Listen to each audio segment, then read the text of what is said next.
Good morning students. ये आपका science का फर्स्ट चैप्टर है, रिप्रोडक्शन इन प्लांट्स। इसमें हम पढ़ेंगे कि रिप्रोडक्शन क्या होता है। Reproduction helps living being to produce their own kind.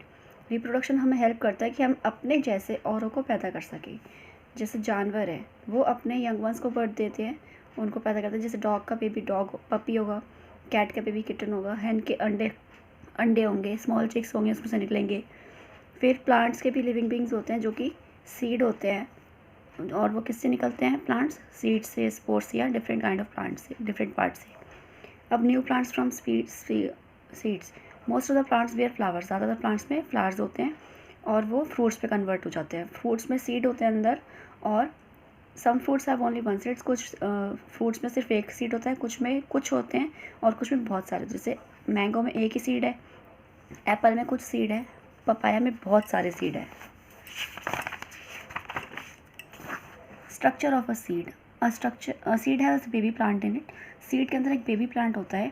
Baby plant तब ग्रो करता है जब उसको हवा, पानी और सूरज की किरणें मिलती है। ये कुछ एक्टिविटीज़ हैं, इसमें बता रखा है। कॉटिलैडन्स होते हैं, वो बेबी प्लांट के लिए फूड स्टोर करते हैं। फूड जो स्टोर करते हैं बेबी प्लांट, वही यूज़ करते हैं जब उनके पास पहली लीफ नहीं आ जाती। Some seeds of some plants like grams and beans have 2 seed leaves. Seeds और ग्राम्स की 2 सीड लीव्स होती है। इनको हम डाइकॉट सीड्स बोलते हैं। जिनमें 2 लीव्स होती हैं उनको बोलते हैं dicot seed. Seed of some other plants like maize, wheat and rice have 1 seed leaf. कई सीड जैसे मक्का, गेहूँ या चावल में 1 सीड लीव होता है, इसको मोनोकॉट सीड लीव बोलते हैं। फिर एम्ब्रियो जो होता है, ये एम्ब्रियो है, इसमें शूट और रूट दोनों होती हैं। शूट बाद में स्टेम बनती है और रूट जो है जड़ों अंदर अंदर फैलती रहती है। जर्मिनेशन क्या होता है? Growing of a plant from a seed. एक सीड से प्लांट का ग्रो करने की प्रोसेस को जर्मिनेशन कहते हैं। Most plants grow from seeds. ज़्यादातर प्लांट्स सीड से ग्रो करते हैं, बट सारे प्लांट्स नहीं कर पाते। सिर्फ अच्छे पके हुए सीड्स ही और अच्छी कंडीशन से वो नया प्लांट बन पाते हैं। सीड को सॉइल चाहिए होती है जिसमें न्यूट्रिएंट्स हो, हवा, गर्माहट, पानी चाहिए होता है। एयर चाहिए होती है ताकि सीड सांस ले सके। गर्माहट चाहिए होती है ताकि सीड्स एक्टिव हो सके। वाटर उससे उसका जो फूड अंदर सॉफ्ट करता है। Water also soft the seed coat so that the baby plant can break open the seed coat and come out. Water जो है सीड कोट को हल्का करता है, सॉफ्ट करता है, ताकि जो बेबी प्लांट है उसको फाड़ के उसमें से अंदर निकल सके। फिर डिस्पर्सल।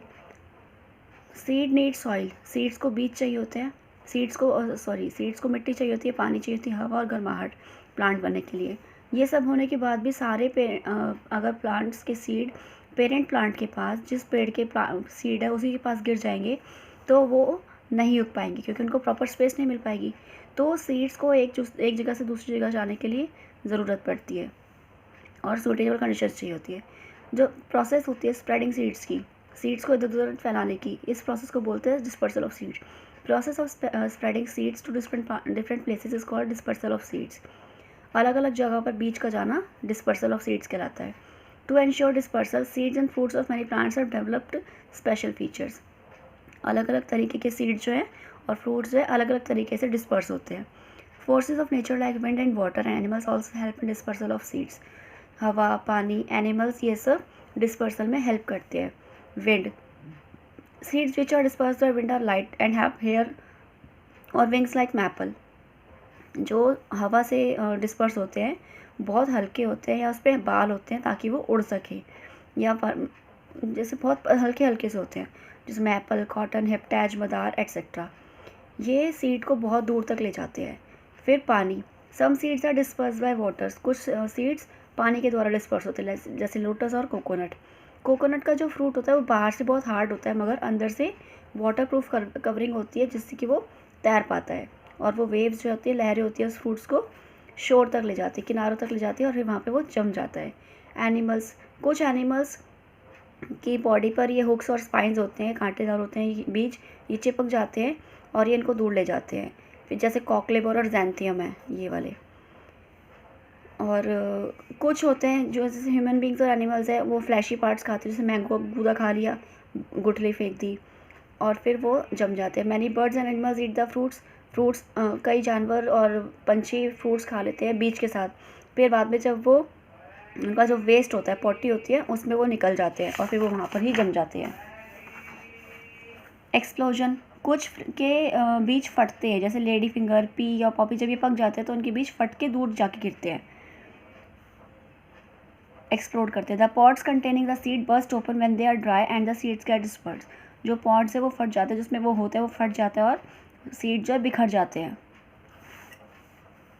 अब स्पोर्स से कौन कौन से आते हैं, देखो spores of ferns, mushroom, mosses, ये सारे स्पोर्स से आते हैं। फर्न्स, मॉसेस, मशरूम, इनमें पाउडर लाइक रिप्रोडक्टिव बॉडीज होती है जिसको हम स्पोर्स बोलते हैं, और न्यू प्लांट्स इन्हीं स्पोर्स से बनते हैं।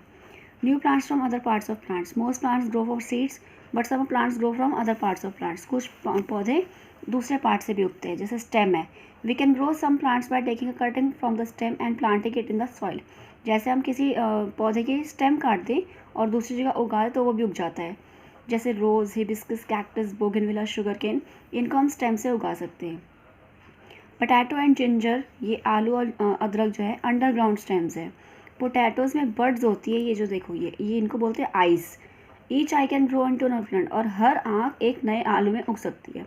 Birds present in ginger also give rise to new plants, जो बर्ड होती है जिंजर में उससे भी नया पौधा उगाता है।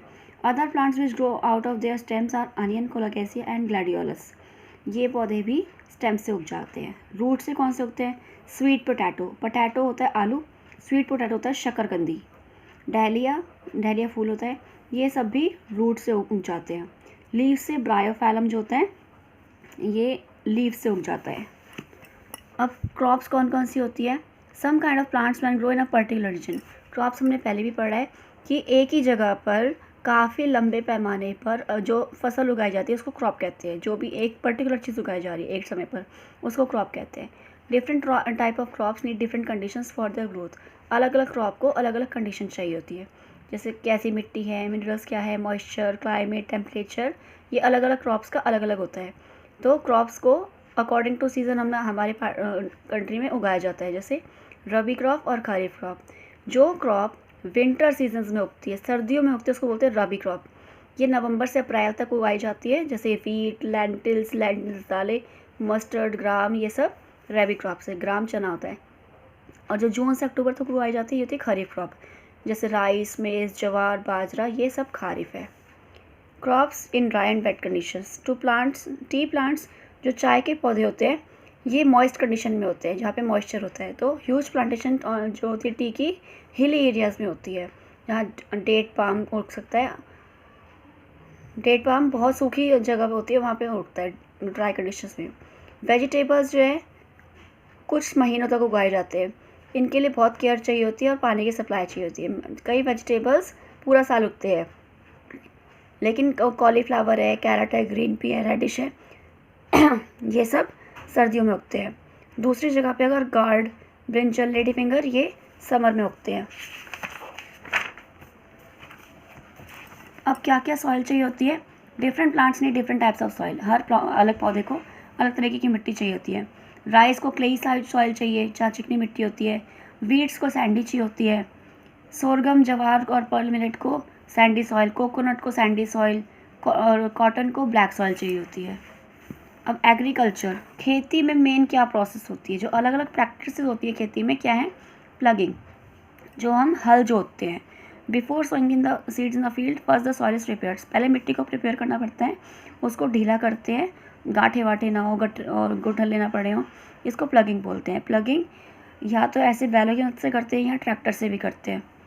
वीडिंग, जब हम कोई पौधा उगाते हैं या फसल उगाते हैं तो उसके साथ साथ कुछ अनवांटेड प्लांट्स भी उग जाते हैं, घास वगैरह भी उग जाती है, उस प्रोसेस को हटाने के लिए हम वीडिंग करते हैं। उस प्रोसेस को वीडिंग बोलते हैं, जब हम घास हटाते हैं। ये रेक होता है, इससे हटाते हैं। सोइंग, जब मिट्टी तैयार हो जाती है तो हम अच्छे बीजों से उनको उगाते हैं, बीज बोते हैं, उसको सोइंग बोलते हैं। Watering, irrigation means watering the crops. Irrigation जो है पानी डालना होता है क्रॉप्स को। Crops grow well if they get the right amount of water at the right time.